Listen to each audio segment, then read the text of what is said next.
Dober večer. Današnja razprava Slovenskega društva za mednarodne odnose je posvečena Zahodnemu Balkanu. Zahodni Balkan je nekakšna bela lisa ali pa siva lisa na evropskem zemljevidu, obkrožena z državami Evropske unije. Vse države znotraj te bele lise ali sive lise so zainteresirane za vključitev v Evropsko unijo. Interes pa je tudi na strani Evropske unije. Zato so že vrsto let te države v tej sivi lisi deležne predpristopne pomoči. Slovenija je zavzeta, aktivna podpornica vključevanja teh držav v EU. O tem, kako poteka ta proces, ali se kaj premika ali ne, nam bo povedal nekdanji zunanji minister, gospod Samuel Žbogar.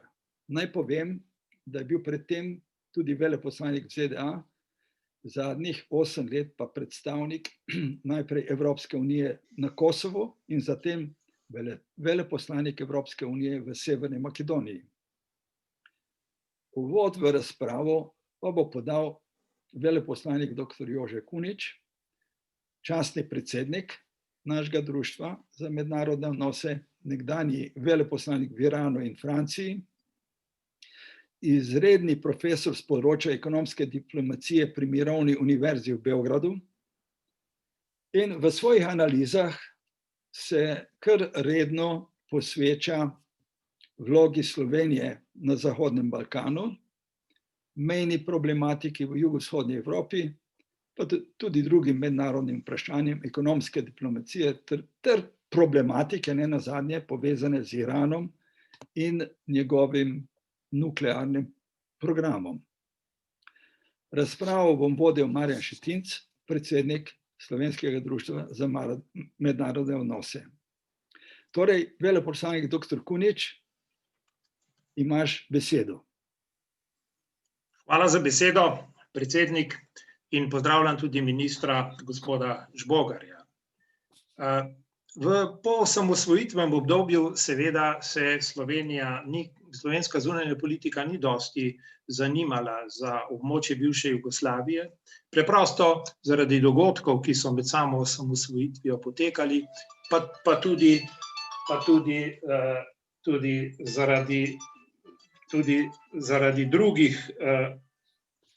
zaradi drugih stvari. Skratka, takrat je bila vojna v Jugoslaviji in seveda se zunanja politika s tem preprosto ni ukvarjala. Vendar pa je to območje, ki je za nas zelo zanimivo. S tem območjem imamo seveda mnoge medsebojne povezave, mnoge osebne povezave, mnogi ljudje iz Slovenije hodijo redno tja na turistične ali pa kakšne druge dogodke, na počitnice in tako dalje, in mnogi imajo svoje korenine na tem območju. Skratka, to območje je za nas zelo zanimivo, hkrati pa tam tudi nekaj pomenimo, njim lahko tudi kaj povemo. To seveda ne pomeni, da je to območje za nas pomembnejše v Evropske unije in NATO. Tam imamo mi prvenstvene povezave, vendar pa se moramo tudi temu območju posvetiti. Seveda, interes za to, da bi mi bili čim bolj povezani s tem območjem, je, da to območje stopi v Evropsko unijo čim prej je le mogoče. Skratka, vedeti moramo, da tudi nekatere druge države, recimo baltske, pa višegrajske, pa tako naprej, so skratka imele v zgodovini tudi težke medsebojne konflikte, vendar so jih interesi le prepričali, da je možno sodelovanje. Skratka, Slovenija je zainteresirana za to, da sodelujemo s tem območjem, in zato nas to območje seveda posebej zanima, in temu je tudi današnja razprava na nek način namenjena. Vendar pa se mi zdi, da sta ključni dve vprašanji. Prvo, ali je to območje, torej govorimo o območju, ki mu nekateri pravijo Zahodni Balkan, to so vse države nečlanice Evropske unije iz področja bivše Jugoslavije plus Albanija. Torej, ali je to območje še dejansko zainteresirano za vstop v Evropsko unijo po vseh teh letih odlaganj? To je eno pomembno. Uradna stališča, uradna retorika je takšna, da je to območje seveda zainteresirano. Vprašanje pa je, če je res zainteresirana tudi kompletna nacija, vsa civilna družba, vse druge institucije v teh državah. Drugo vprašanje pa je, ali je Evropska unija sposobna in željna to območje dejansko integrirati med svoje članice.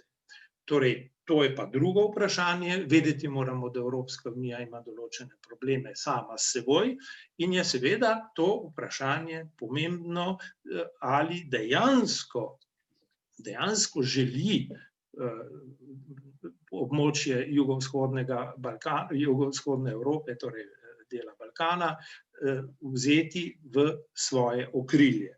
To je po mojem pomembno vprašanje in seveda mi smo zainteresirani in bi morali biti po mojem mnenju na tisti strani, ki zagovarja, da se to območje čim prej vključi v Evropsko unijo.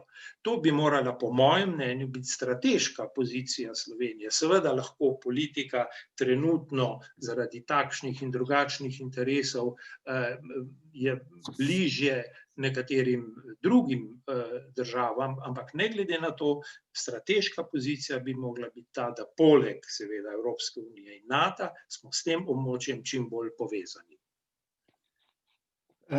Hvala lepa. Minister, dr. Kunič je kar pokazal nekaj iztočnic in seveda tudi vi ste se pred kratkim vrnili z tega območja, tam ste preživeli precej, bi rekel, kar neko resno obdobje in se mi zdi, da ste ta trenutek najbolj, bi rekel, ta pravi sogovornik o tem, kaj se dogaja, kaj se pravzaprav dogaja na Balkanu, kako to izgleda z perspektive Evropske unije, pa tudi z perspektive Slovenije. Minister, prosim. Dobro večer, lep pozdrav. Prvič, najlepša hvala za povabilo. Mislim, da smo se zadnjič srečali pred 2 leti tudi na eni zelo zanimivi razpravi na podobno temo v društvu, takrat v fizični obliki.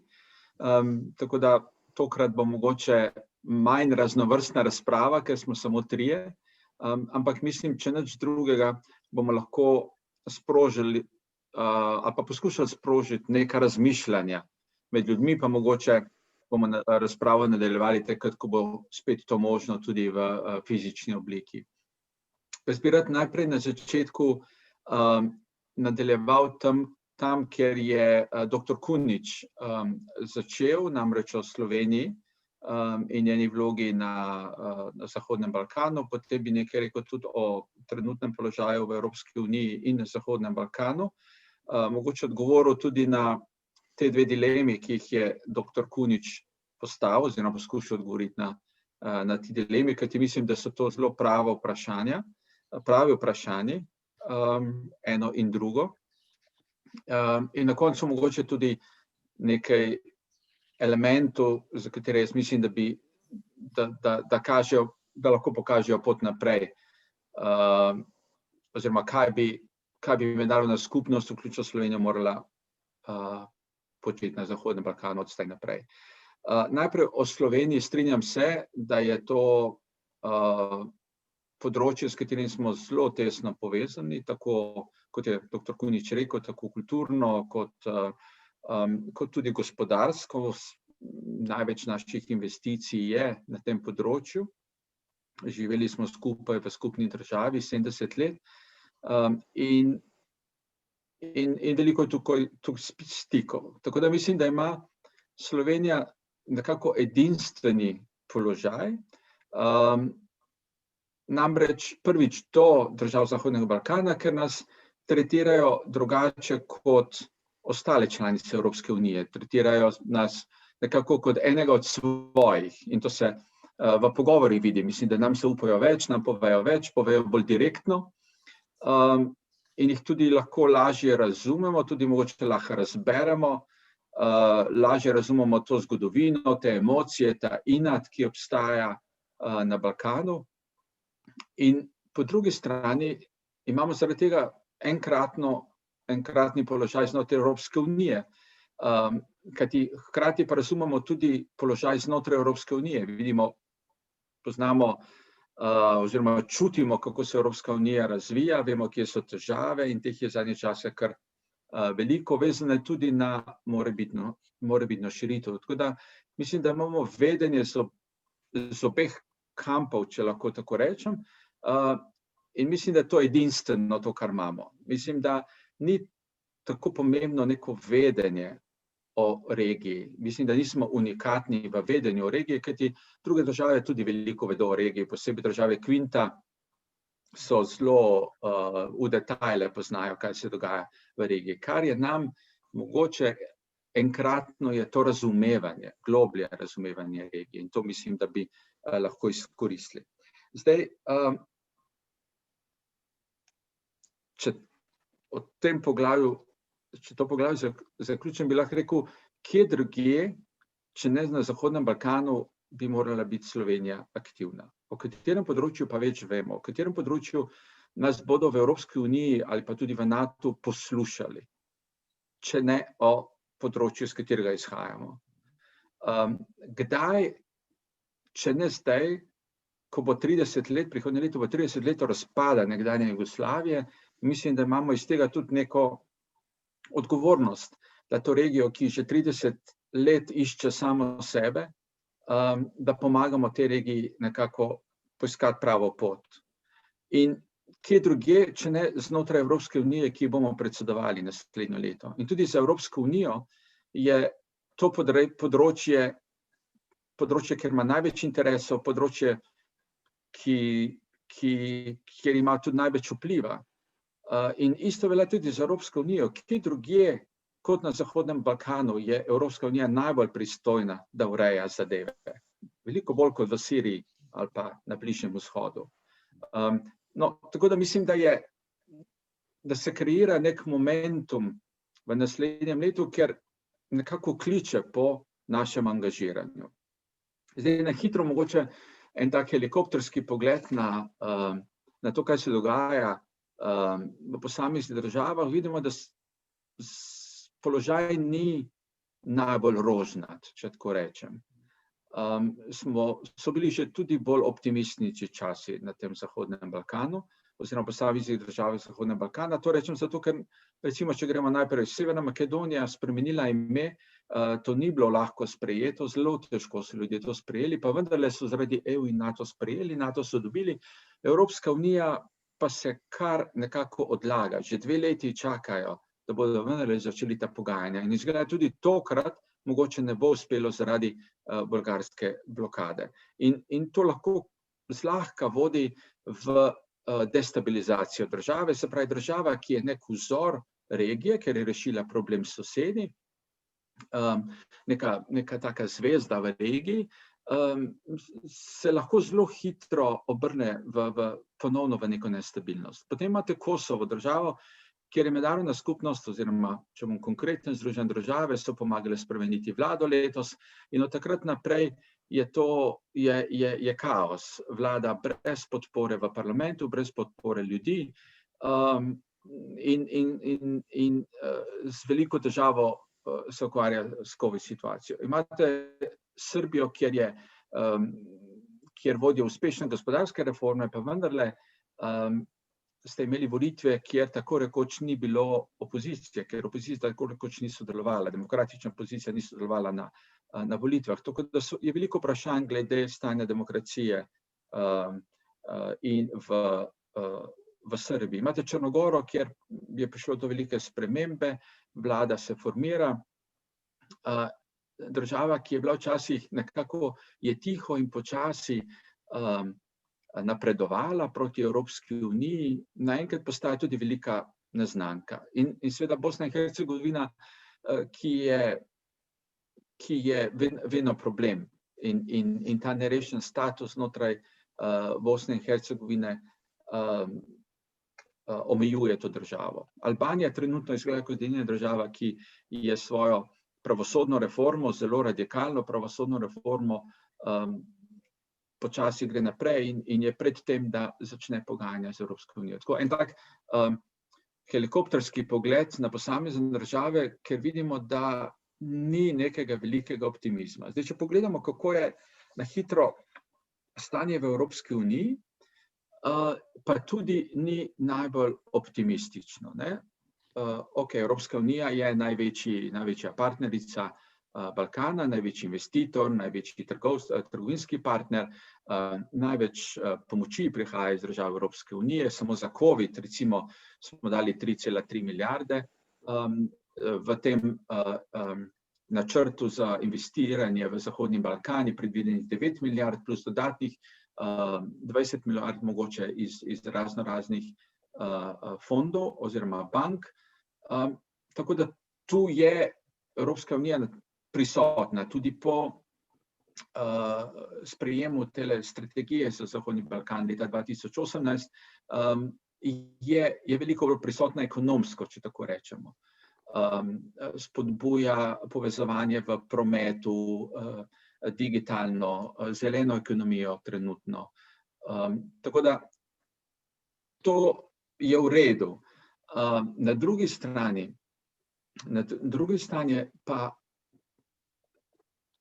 če nadaljujem vprašanje dr. Kuniča, ki je rekel, ali je Evropska unija željna in sposobna integrirati Zahodni Balkan. V situaciji, ko imate znotraj Evropske unije velik razkol, nastajajoči velik razkol med recimo starimi državami in novimi državami, čeprav je to zelo poenostavljeno, ali ko imate razkol med Poljsko in Madžarsko, ki grozita z vetom na eni strani, ko imate Bolgarijo, ki bo vsak čas blokirala Makedonijo, da začne pogajanja, ko imate takšno razpoloženje znotraj Evropske unije, veliko nezadovoljstvo tako imenovanih starih članic, čeprav jaz ne maram tega izraza, ampak recimo veliko negodovanje velikih pomembnih držav, ustanovnih članic, nad dogajanjem v Evropski uniji, predvsem na obnašanjem nekaterih držav, kako nekatere države, ki so vstopile v zadnjih valovih, odstopajo od vladavine prava in sploh spoštovanja demokracije in vrednote Evropske unije. V takšni situaciji si zelo težko zamisliti tako politično podporo nadaljnji širitvi, kot tudi podporo državljanov nadaljnji širitvi. Kajti, kar trenutno vidijo v Evropski uniji, je, da z novimi državami prihajajo problemi. Tako da v tej situaciji, ki je trenutno v Evropski uniji, si jaz zelo težko zamišljam nadaljnjo širitev, oziroma da bo do nje prišlo. Jaz o tem bom mogoče več kasneje, ampak tako drzno bi si upal reči, da države Zahodnega Balkana ne bodo vstopile v Evropsko unijo takšno, kot je danes. Tako da to je stanje v Evropski uniji. Zdaj, stanje v regiji, bolj nasplošno, če rečemo. Najprej 30 let, to sem že omenil, je regija v nekem vrtincu, v neki zamrznjen mir, to jaz temu rečem, oziroma nedokončani mir. Verjetno ni velika verjetnost ponovnih konfliktov, ampak vulkani pa vsake toliko bruhajo prah. Iz vulkanov prihaja prah, ko neka nestabilnost, nek nemir, ki se seli zdaj na Kosovu, zdaj v Severni Makedoniji, zdaj recimo v Črni gori, nejasno, kam bo to šlo. Tako da to je neka 30 let že to traja in to je fascinantno, če primerjaš, da je Jugoslavija trajala samo 45 let, tista po vojni.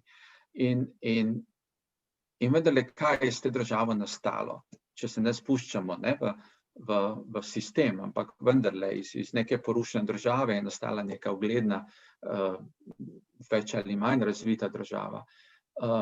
Sedaj pa regija 30 let, 2/3 tega časa še kar naseduje oziroma je na istem mestu. Mislim, da sploh še niso dosegli ravni razvoja izpred vojne. Tako da to je eno stanje, recimo, v regiji. Potem regija stalno napreduje na tej svoji evropski poti, pa vendarle se ne premakne nikamor. Imate Srbijo, Črnogoro, najprej. Črna Gora je začela pogajati že 8 let. Vsak čas bo 9 let, pa še ne vidi konca. Odprli so zadnje poglavje. Začeli so zadnje poglavje pred 3 tedni. Ja, odpirati, ne? Ja, odpirati, ja. Ja. Še dolga je pot do zaprtja vseh poglavij, pa je 6 let že poteklo. 8, pardon. 6 let ima pa Srbija. Tako da to izgleda vedno bolj virtualno, jim izgledajo ta pogajanja.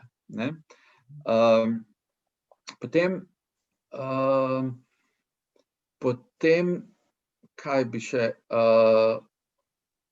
Potem imamo to zadevo z Bolgarijo in Severno Makedonijo. Ko se vprašanje zgodovine, interpretacije zgodovine postavlja kot pogoj v pogajalskem procesu. Vkolikor bo, to bomo videli te dni, ampak vkolikor bo to razlog za blokado ene države, zato ker se ne prizna njene identitete, oziroma ker se od nje zahteva, da sprejme eno verzijo zgodovine, potem je to konec pogajalskega procesa, kajti lahko si samo zamislite, kaj vse lahko članice Evropske unije, kakšne vse lahko pogoje postavljajo državam, ki bodo še vstopale. Pa noče niti namigovati, kdo bi lahko prišel s takimi idejami, ampak mislim, da kolikor se bo to dovolilo, kolikor bo do tega prišlo, da se vprašanje identitete postavlja pod vprašaj, da je sploh to mogoče, mislim, da je to ni neka dobra novica ne za Severno Makedonijo, mislim za celotno regijo in za kredibilnost Evropske unije kot take. V regiji je nadaljnji problem je ta dilema med stabilnostjo in demokracijo. Jaz to dostikrat omenjam, ker me moti.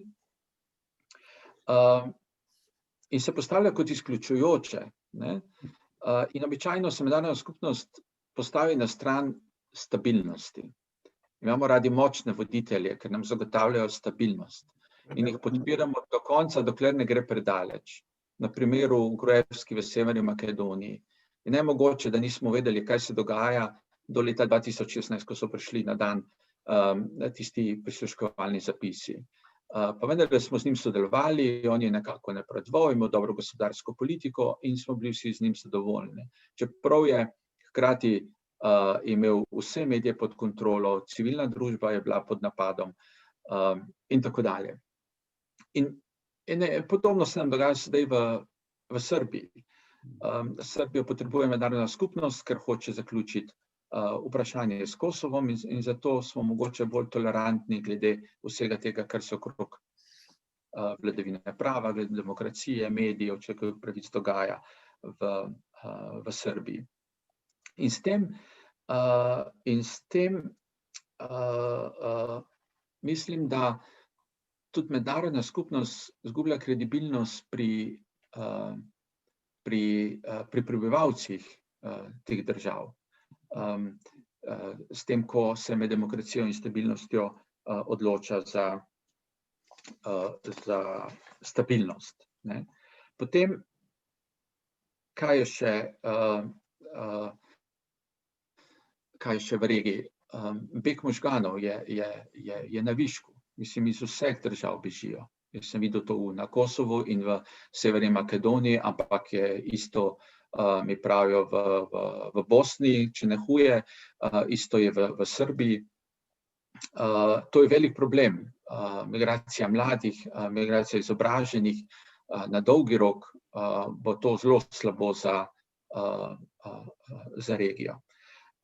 In potem je, mislim, da sem vse, kar sem hotel reči, prisotnost drugih v regiji, ne, je tudi precej močna, oziroma ne vem, ali se krepi ali ne, kajti zadnje čase Evropska unija veliko prisotna s sredstvi, ampak Kitajska je prisotna predvsem sredstvi, s podporo, s pomočjo.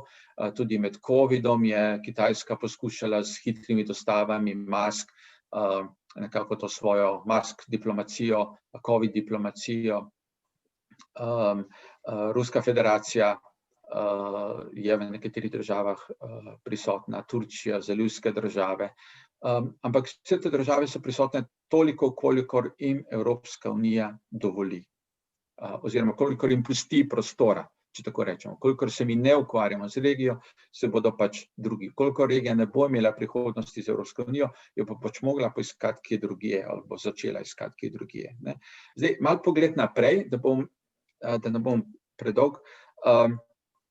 Najprej 31 let, mislim, da 30 let od razpada Jugoslavije, mislim, da regija potrebuje neko refleksijo. Mednarodna skupnost in regija sama potrebuje neko refleksijo o tem, kje je regija.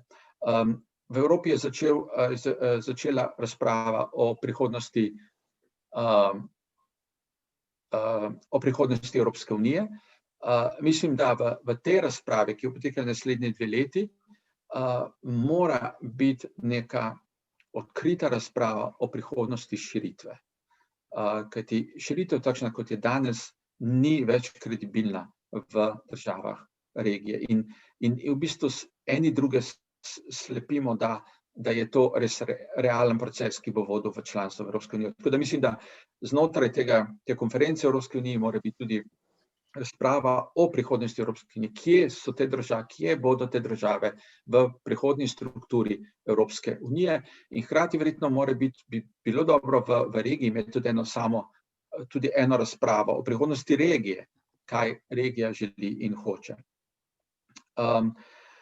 Enotnost Evropske unije je ključna za to, da bomo karkoli uspeli v regiji.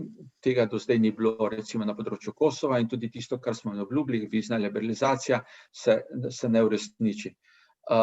Enotnost Amerike in Združenih držav je ključna pri reševanju problemov regije. Videli smo v preteklosti, je to dobro delovalo, v zadnjem mandatu predsednika Trumpa to ni delovalo z diplomacijo Grenela, ki je šel direktno proti Evropski uniji in dialogu, ki ga vodi na Kosovu, je trpela regija in voditelji regije, ki so se morali odločati nekako med Washingtonom in Brusljem,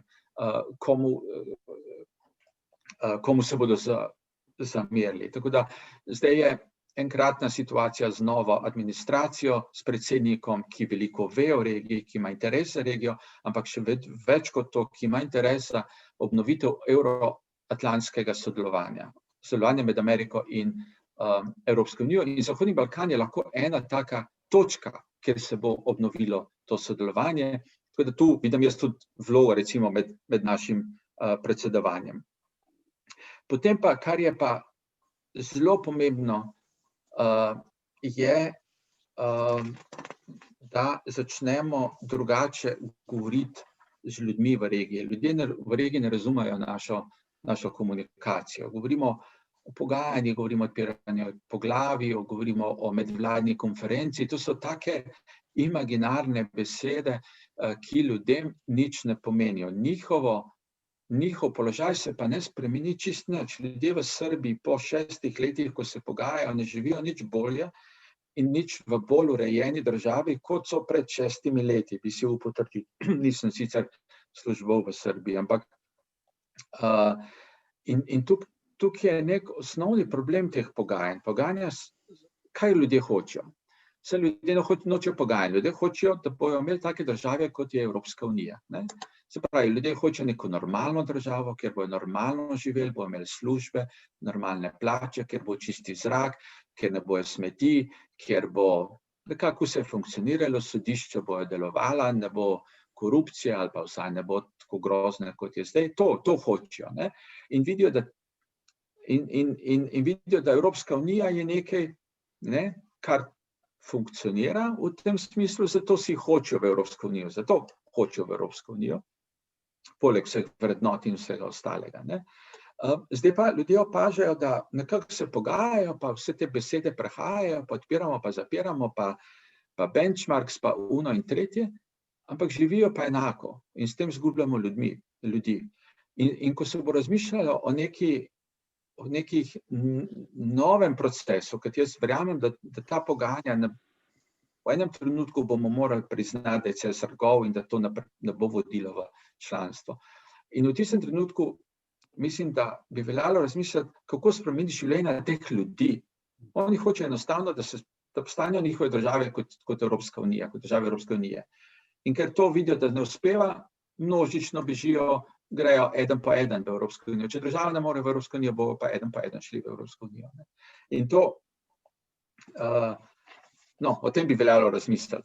Zdaj, jaz bom tukaj zaključil. Ni preveč optimističen zaključek, ampak mislim, da je dovolj elementov vsaj za naš razmislek, oziroma za razmislek, kako lahko mi prispevamo kot Slovenija, in jaz verjamem, da lahko veliko k temu, da to ladjo, ki je nasedla regije, porinemo naprej, končno, in to med našim predsedovanjem, ki bo drugo leto, ob 30-letnici razpada Jugoslavije. Toliko za začetek. Ja, hvala lepa. Preden bi prešli na Slovenijo in regijo, bi morda, in to bo zagotovo kolega Kunič zelo poudaril, vendarle se mi zdi, da so se neke malenkosti dogajajo v tej regiji, kot recimo, ne vem, kaj je s tem mini Schengenom. Par tednov nazaj sta celo Vučić in Rama podpisala nek dogovor za prehajanje brez potnih listov. Zdaj, ne vem, ali je to s figo v žepu ali ne, ampak nekaj malega vendarle se dogaja tudi tam. Seveda ta zadnje, kar ste omenili, ne, beg možganov je povezan z tem, da očitno ni investicije v to območje. Investicije bi prinesla delovna mesta. Celo Slovenija se obnaša tako, da naredi borzo za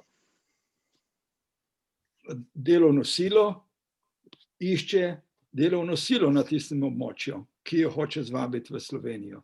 Celo do tega prihaja, če samo malo en drobec omenim, ne.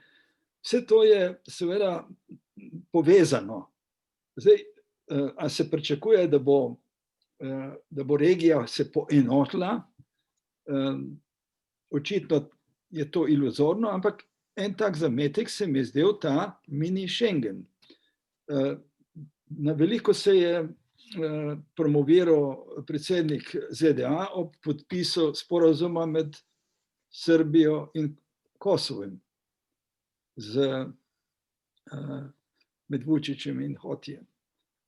Ne vem, a so to drobci, ki kaj prinašajo, ali so to samo, bi rekel, nekaj, kar so podpisi s figo v žepu. Kar izvolite, ja. Ne, kar, lejte, če smem pripomniti, predsednik je omenil mini Schengen. Jaz mini Schengen vidim kot nadomestek neke vrste pravega Schengena, kot neke vrste nadomestek dela Evropske unije. Če bi te države verjele, da bodo vstopile v Evropsko unijo, nikakor ne bi sklepale mini Schengena, ker ne bi bil potreben.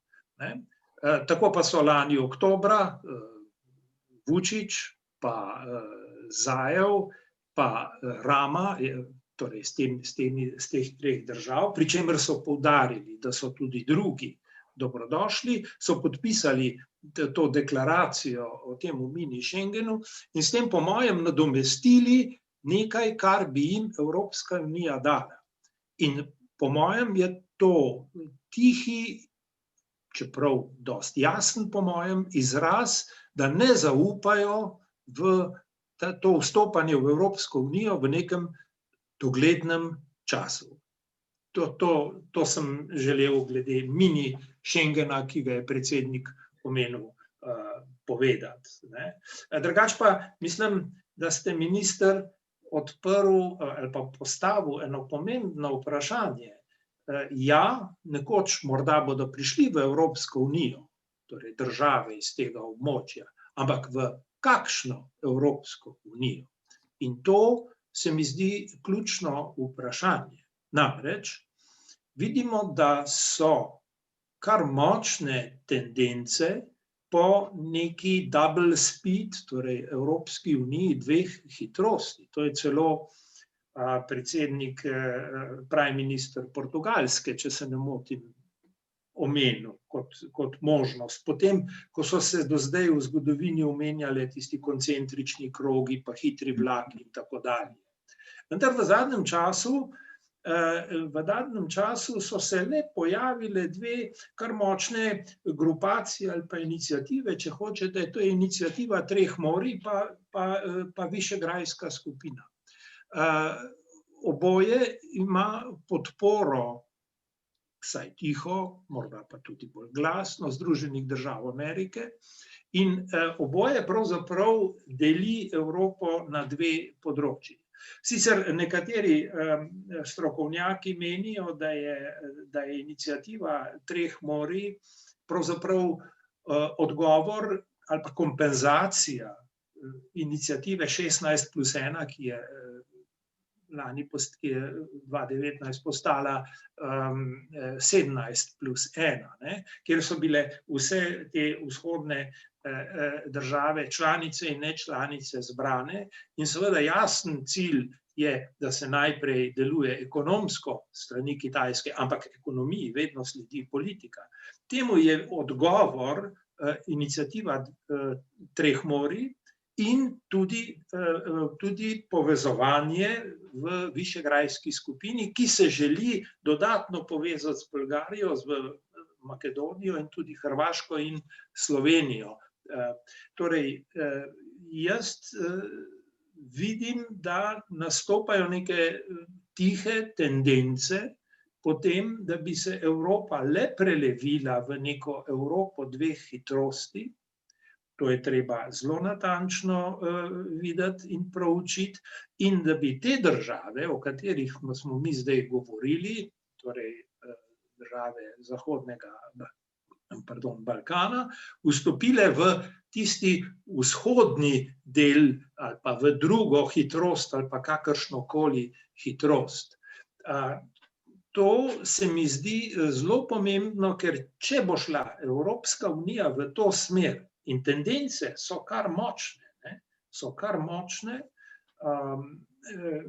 ponekod delujejo kar samozavestno, to vidimo sedaj strani Madžarske in Poljske, potem je treba pa tudi razmisliti, ali Slovenija potem paše v to drugo hitrost ali v prvo hitrost.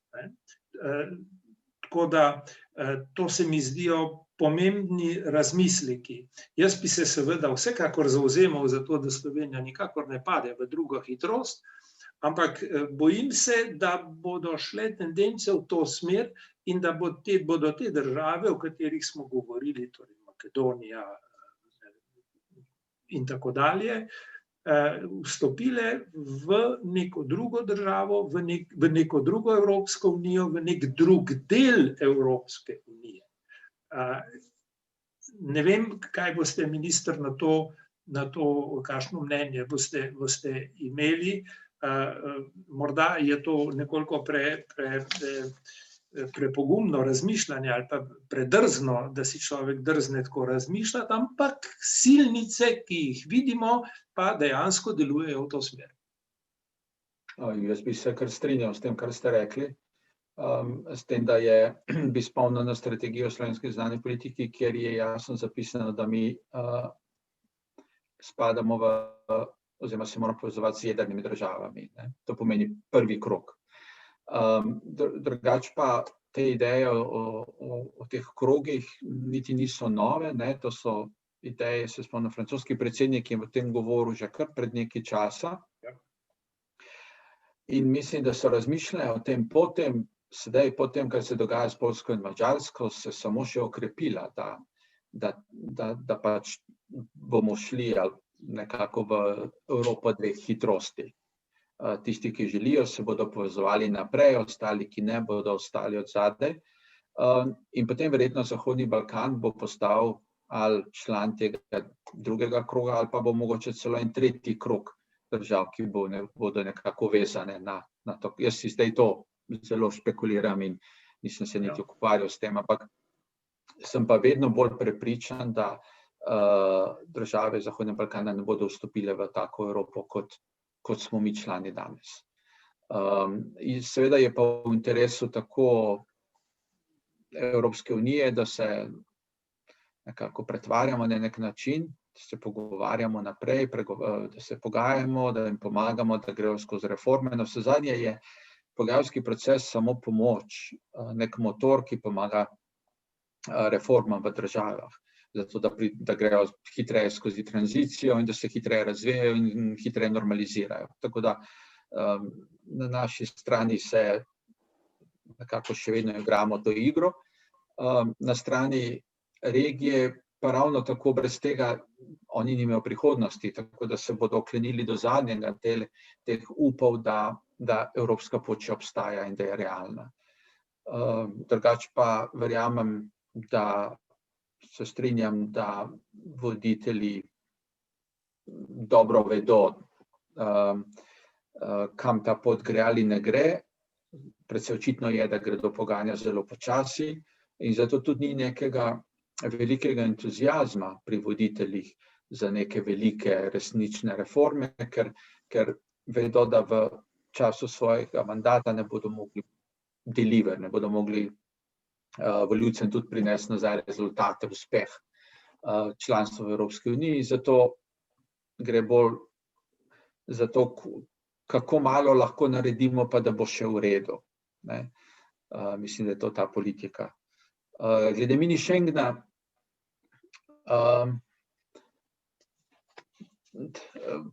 beseda je zelo napačna, ker sploh ni govora o Schengenu v tem sporazumu. Gre v bistvu za lajšanje stikov med državami, bodisi gospodarski, bodisi osebnih. V sporazumu se pogovarjali o tem, da bi usklajevali dokumente, ki jih tovornjaki potrebujejo za prehajanje meje, da bi dokumente ene strani zadostovali na drugi strani, da bi bili posebne linije za tovornjake, zato da bi zmanjšali te vrste, ki obstajajo na meji, o priznanju diplom, o priznanju raznih dokumentov. To je vse dobro in to niti ni nič novega, to se vse pogovarjalo že v okviru RCC-ja, regionalnega sveta, ki obstaja s podporo Evropske unije v Sarajevu. Te ideje so bile vse na mizi, samo nekako države se niso premaknile naprej. Potem je pa Vučić zagrabil to idejo in skupaj z Zajevim in Ramosom začeli govoriti o tem mini Schengenu, do katerega so bili ostali voditelji kar skeptični, predvsem Kosovo je bilo zelo sumničavo do teh idej. In mislim, da ne vem, če so že člani tega. Črna Gora tudi ni bila preveč entuzijastična, kajti oni so videli sebe kot bodočo članico Evropske unije in so videli v tej povezavi nekaj, kar jih bo vleklo nazaj. Nasploh je vedno dobro, če se regija med sabo pogovarja, če se voditelji med sabo srečujejo na ta način, se krepi neko zaupanje, se rešujejo problemi, tako da mi, še ko sem bil v Evropska unija, nismo imeli težav s tem mini Schengenom, tako imenovanim, iz tega vidika. Da je vedno dobro, če regija pride z nekimi svojimi idejami, ne sme pa to biti, ni to nadomestek za približevanje Evropski uniji. V regiji se zdaj govori tudi o oblikovanju trgovinske zone, skupnega trga, kot predpriprava na članstvo v Evropski uniji. Seveda to lahko vedno izgleda kot alternativa. In veliko ljudi v regiji vidi to kot alternativo. Če Evropska unija sili v ekonomsko povezovanje držav regije, potem postajajo tako ljudje sumničavi, da to je sam način, kako najti nek nov način, ki ne bo novo pot, ki ne bo članstvo v Evropski uniji. Ampak zanimivo je to dobro sodelovanje med Ramo in Vučićem. Ona rada govorita o tem, da problem regije so odnosi med Srbi in Albanci in da bosta ona to rešila in s tem bo tudi regija bolj stabilna. To je zelo problematično, kajti Srbija in Albanija nimate meje. Tako da prehajanje s sosednjim dokumentom je možno samo na Kosovu. In Kosovo je še sklenilo isto z Albanijo. No, karkoli. En element je tukaj, ki to je vezan na dialog Srbija-Kosovo in veliko škodo, ki mislim, da so naredile govorice, da bo prišlo do izmenjave ozemlja med Srbijo in Kosovom za končno rešitev. Kajti opaža se vedno tesnejše povezovanje med Kosovom in Albanijo, kar načeloma ni nič narobe.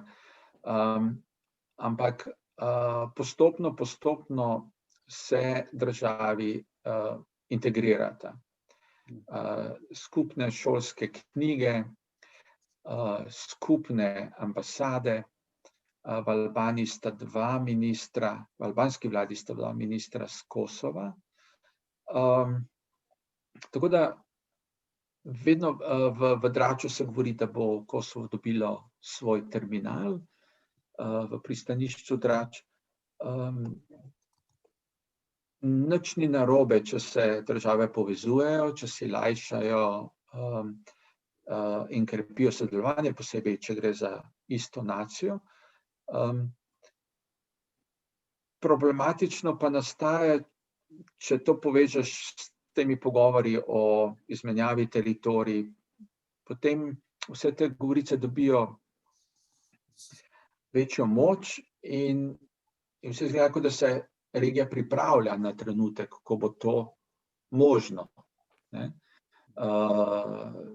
Tole povezovanje ali pa integracija Kosova in Albanije, če bi do tega prišlo, bo imela pa velike posledice v regiji. V Makedoniji imate tretjino Albancev, v Črni gori imate Albance in ko se začnejo neki tabuji rušiti, oziroma ko se vse postavlja pod vprašaj, potem postane lahko regija nestabilna. Tako da to sem mislil, ko sem rekel zamrznjen mir. In mislim, da Evropska unija, tukaj bom končal, Evropska unija mislim, da si resnično ne more privoščiti nestabilnega miru na Balkanu. Veliko je, poglejte, koliko nemira je v mednarodni skupnosti trenutno, koliko imate v Iranu tale atentat, imate v Siriji vojno, imate na Bližnjem vzhodu Azerbajdžan, Armenija,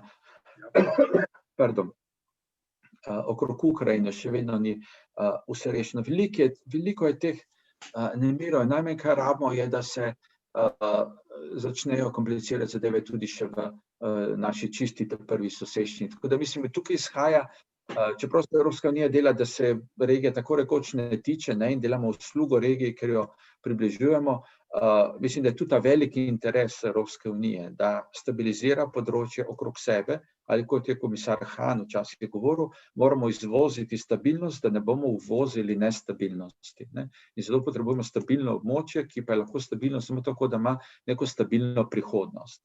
Ne. Ja, minister, to je zelo zanimivo okoli te velike Albanije, ampak eno vprašanje me zanima. Namreč 3 države so tudi članice NATO pakta. NATO je v nekih transformacijah v zadnjih desetletjih govoril tudi, da ima to svojo politično vlogo. A je lahko NATO pakt oziroma ta integracija tudi kakšen dejavnik v, bi rekel, razmerah v tej regiji? Vemo, da je Črna Gora, Makedonija pa Albanija, da so članice. To je bil velik dosežek za Severno Makedonijo, tako se je zelo veliko pisalo o tem, ker je to tudi na nek način povezava z drugimi v regiji, od Bolgarije, Grčije, Turčije, vse so v NATO paktu, nekako tam neke sile, neki dialogi potekajo, jaz si tako predstavljam. Če lahko morda komentirate to. Ja, lejte, gotovo je članstvo teh držav v NATO je faktor stabilnosti. To je gotovo. In članstvo Severne Makedonije v NATO je prineslo določeno stabilnost in pomirilo situacijo v državi. Vendar to, kar 2 stvari. Eno, med Grčija in Turčija sta članici NATO, pa sta trenutno v zelo vročih odnosih tamle v Sredozemlju. In drugo, to, kar NATO prinese stabilnost, in to je velika vrednost. In hvala Bogu, da je, mislim, v redu, da se je šlo tako, kot se je, in da je Severna Makedonija postala članica. Ampak to, ker pa ljudje hočejo videti spremembo v svojem življenju, to pa lahko prinese Evropska unija in približevanje Evropski uniji. To, da bodo videli v svojem življenju izboljšavo, da bodo imeli boljše šole, boljše zdravstvo, boljše okolje, boljše sodstvo, višje plače. To NATO ne prinese. NATO prinese stabilnost in s tem, ko prinese stabilnost, se mogoče tudi privlačnost za tuje investicije poveča. Mislim, tukaj je gotovo dodana vrednost. Ampak te prave spremembe, ki jih ljudje potem opazujejo v svojem življenju, pridejo s potjo, z neko realno potjo in spremembami, ki jih prinese Evropska unija. Tako je delovalo pri nas, ampak kar sem prej razlagal, je, da sem se ne bi vračal na to, da je sedaj situacija je drugače, kajti sedaj pogajanja ne tečejo več samo 3-4 leta, ampak teče nekako v nedogled, ne. Ampak dobro, to je tista tema že odprej. NATO je pomemben element in zelo v redu, da je tako, kot je. Rabijo pa, oziroma še bolj pa rabijo to stabilnost, ekonomsko stabilnost, ki jo prinese Evropska unija. Ja, hvala lepa. Jože, imaš še ti kako pereče vprašanje? Zdaj imamo ministra tukaj.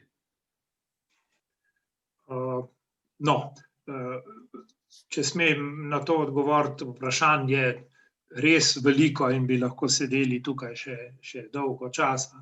Tudi jaz mislim, da je NATO pomemben je za stabilnost, ampak povezava tako tesna, kot je nekoč bila NATO in Evropska unija, ta danes ni več, to danes ne velja več v tako močnem obsegu, kot je nekoč, ne. Še posebej za časa Trumpa se mi zdi, da je ta povezava še bolj šibka. Kar se tiče Balkana, Zahodnega Balkana, če smem temu reči, se mi zdi, da bi bilo treba omeniti to, da je tudi za zgled, kako naj deluje in naj bo v Evropski uniji, to je zgled odnos med Slovenijo in Hrvaško. Tu nekako se mi zdi, da ne dajemo najboljšega zgleda ostalim. Mi smo nekako razumeli, da če bomo v Evropski uniji, potem bodo odnosi med državami nekako takšni, da ne bo nekih velikih ključnih problemov. Pa vidimo, da temu ni čisto tako in zdi se mi, da bi morali temu posvetiti še naprej neko veliko pozornost. Govorim seveda o meji, o arbitražnem sporazumu, ki je tema, ki lahko vsako politično garnituro spodžge, spodbuja k temu, da tak problem eskalira in da se odnosi zopet pokvarijo. To se je že večkrat zgodilo. Zdi se mi, da je to pomembno za celotno regijo, če smem uporabiti izraz Zahodnega Balkana. Sicer pa upam, da bodo te države, o katerih danes govorimo, čim prej vstopile v Evropsko unijo, ker to je interes Slovenije. Pa če tudi bo to nekoliko drugačna Evropska unija, upam, da za njih, da za nas pa bo, če smem temu reči, do sedaj veljavna Evropska unija, tako kot so si jo zamislili ustanovitveni očetje, kot se ta izraz dostikrat uporablja. Ja, mislim, da smo že precej stvari izrekli. Čisto tako se mi je utrnil en drobec. Dve od teh držav že uporabljata evro kot svojo valuto, če jaz prav poznam razmere. Se pravi, da po nekih kriterijih stvari že na nek način funkcionirajo. Vemo, da Črna Gora in Kosovo uporabljata evro. Se pravi, da že neka evropska zadeva funkcionira. In tudi v Evropski uniji je tako, da tisti, ki so v evro, so, bi rekel, odločevalci na dolgi rok.